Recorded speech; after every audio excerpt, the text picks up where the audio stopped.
Election commission ने कह दिया है और शो कॉज भी जारी कर दिया गया है। अकबर एस बाबर साहब, आप बज़ाहिर मुतमईन नज़र आ रहे हैं इस फैसले से। इन 8 सालों में आपके साथ क्या कुछ हुआ और बिलखुसूस हुकूमत में आने के बाद क्या पीटीआई की जानिब से आपसे कोई रब्ता किया गया, क्या आप पर कोई दबाव रहा? बिस्मिल्लाहिर्रहमानिर्रहीम।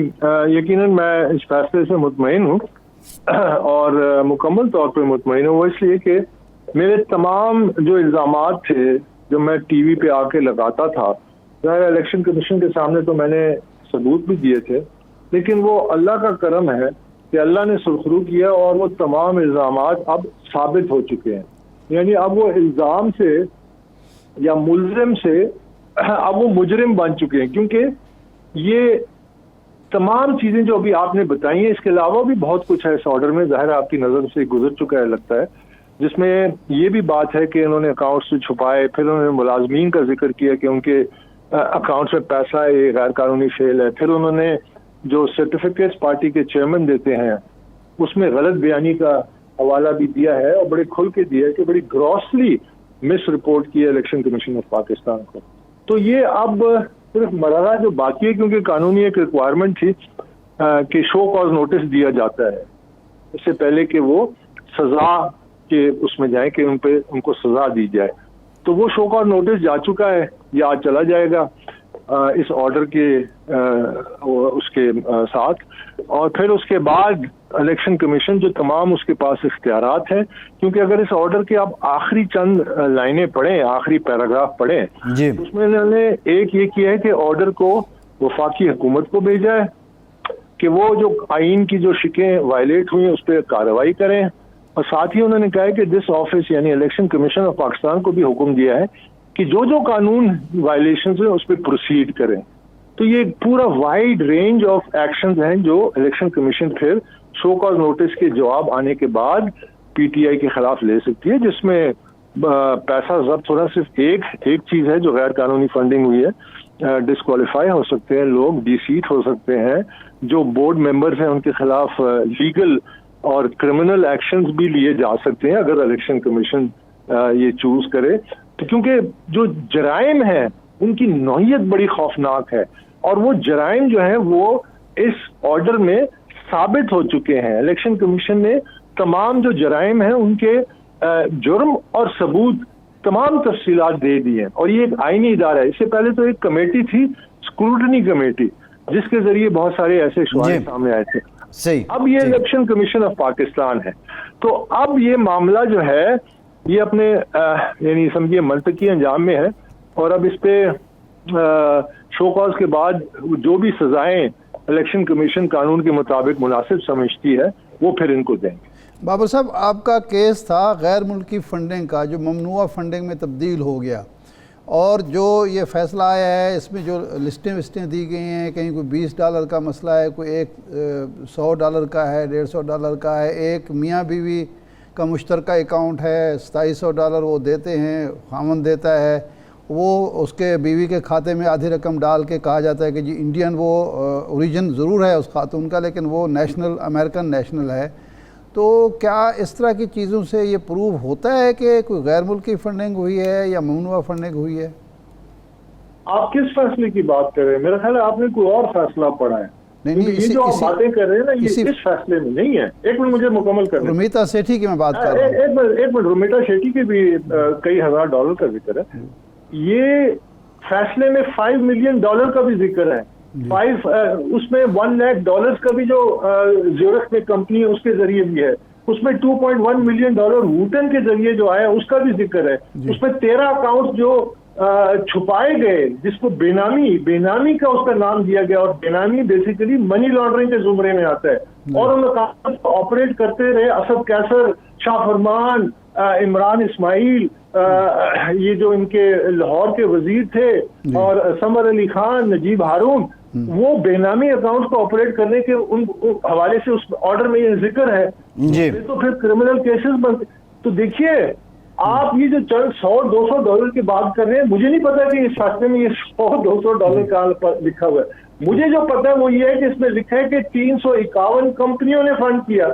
मुझे जो पता है कि इसमें 44 गैर मुल्की शामिल थे, मुझे तो उसमें लिखा है कि उसमें लिखा है कि $5 मिलियन जो ऐड करे फिर ग्रेट ब्रिटेन के पता नहीं कितने लाख पाउंड के, तो मुझे तो वो इसमें मैंने पढ़ा है।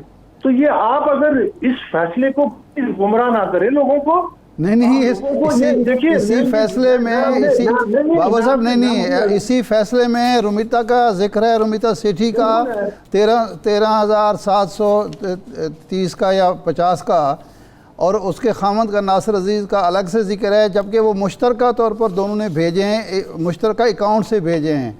तो मैं उस फैसले इसी फैसले की बात कर रहा हूँ, किसी और फैसले की मैं नहीं बात कर रहा हूँ। देखिए आपने $5 मिलियन का जिक्र किया जी, जो आपने $100,000 का जिक्र, मैं तो आपसे सवाल कर रहा हूँ ना। नहीं मैं तो आपसे सवाल, आप देखिए, मैं इसलिए कह रहा हूँ कि जब आप उस पूरी रिपोर्ट को आवाम के सामने रखें, क्या उसमें नहीं लिखा हुआ कि इन्होंने जानबूझ के अकाउंट्स को छुपाया?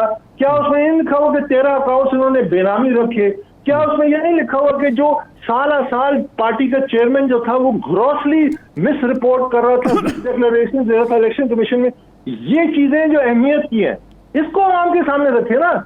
आप तो उस फैसले में से ऐसी चीजें निकाल रहे हैं जिससे आप ये जाहिर करना चाह रहे हैं कि ये तो एक जी ठीक है। अकबर सवाल बनेगा वो तो देना पड़ेगा ना आपको जवाब। उसका जवाब तो मैं आपको दे रहा हूँ कि पूरा फैसला देखिए आप। फैसले के जो आप 80% ऑफ द फैसला उसको आप इग्नोर कर रहे हैं। मतलब ये कैसी फुल स्टॉप निकाल के लोगों को गुमराह कर रहे हैं। जो कैसी कंपनीज हैं जो $10 $20 $150 भेज रही हैं, वो कितनी बड़ी कंपनीज होंगे? इसी फैसले में देखें ना। आप मुझे बताइए JH वगैरह $10 दे रही है, आप मुझे बताइए कौन सी कंपनी है जो $10 दे रही है? अब फैसला सारा आपके बैठ के वो कर सकते हैं ना कि आपने एक स्टेटमेंट दिया, आप मुझे बताइए कि इस फैसले में कहाँ लिखा है कि इस कंपनी ने $10 दी? वो लिस्ट दी हुई है, इसी लिस्ट दी हुई है। $20 की है, 120 की है, 150 की है। अकबर बाबर साहब, आपसे लास्ट क्वेश्चन आपसे पूछते हैं, ये जो 8 साल रहे इसमें दबाव किस किस्म का रहा, और बिलखुसूस उस दौरानिए में जब खान साहब के सब जगहों पे मामलात अच्छे चल रहे थे? देखिए, मुझे कत्ल की धमकियां मिली हैं। मैंने इंटीरियर सेक्रेटरी को खत लिखा है, डॉक्यूमेंट किया, जिन्होंने आके मुझे बताया कि ये आपको कत्ल करने की। मेरे घर के बाहर फायरिंग हुई है क्लाशनिकोव से 1 से ज्यादा दफा। मेरे गेट से लोग टकराए। मुझ पर 3 मुकदमात किए इमरान खान ने। एक क्रिमिनल केस किया कि पार्टी का एक रहनुमा है पिंडी का, और उसने कहा कि ये हमारे पार्टी चेयरमैन के खिलाफ टीवी पे आके बात करते हैं, जिसकी वजह से मोहल्ले में हमारे मुखालफिन से झगड़ा हुआ, ये लोग जख्मी हुए, इसलिए ये इस लड़ाई का जिम्मेदार अकबर बाबर है, जिसके लिए मुझे जमानत लेनी पड़ी। फिर उसके बाद जहां तक ऑफर्स का ताल्लुक है, अब चूंकि आपके प्रोग्राम में ये बात चली है तो मैं अभी तक मैंने वो तफसीलात बताई नहीं है। 21 जून को ये फैसला महफूज हुआ, उससे पहले इधर एक टांटा बंधा हुआ था एलचियों का। कौन सी ऑफर है जो नहीं की गई? कौन सी ऑफर है जो, कौन सा ओहदा है जो नहीं आपके पास कौन कौन लोग आए? एलची कौन कौन थे? ये बात बताएं ना नाजरीन को, कौन सा ओहदा ऑफर हुआ, कौन लोग आए? मैं ये सब जाहिर करूंगा। मैंने एक दफा पहले किया था, अगर आपको याद हो, जब इन्होंने मुझे चेयरमैन सेनेट की ऑफर की थी। अच्छा, ये बात मीडिया में भी रिपोर्ट हुई थी, मैं भी सामने लाया था, और वो शख्स और उनका मैसेज मेरे पास रिकॉर्डेड है। अच्छा। और वो इनको पता है, पीटीआई के इमरान खान के करीबी थे। तो इस किस्म की इन्होंने कैरेट एंड स्टिक की पॉलिसी अपनाई है जी। और वो वक्त के साथ बदलते रहते हैं। अब इनको जब पता चला कि ये फैसला महफूज होने जा रहा है तो उन्होंने आखिरी हद तक ये कोशिश की कि किसी तरह से इस फैसला महफूज होने से ये बच जाए। और ये जो आखिरी इनका हरबा था वो ये था कि ये जो हाई कोर्ट में चले गए कि जी तमाम पार्टी का फैसला एक साथ हो।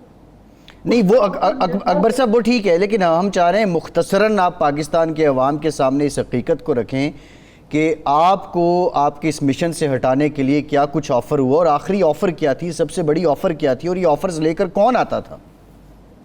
पीटीआई के जो देखिए, जब वो ये कहते हैं कि आप बताएं आप क्या चाहते हैं, तो इससे बड़ा ऑफर क्या हो सकता है?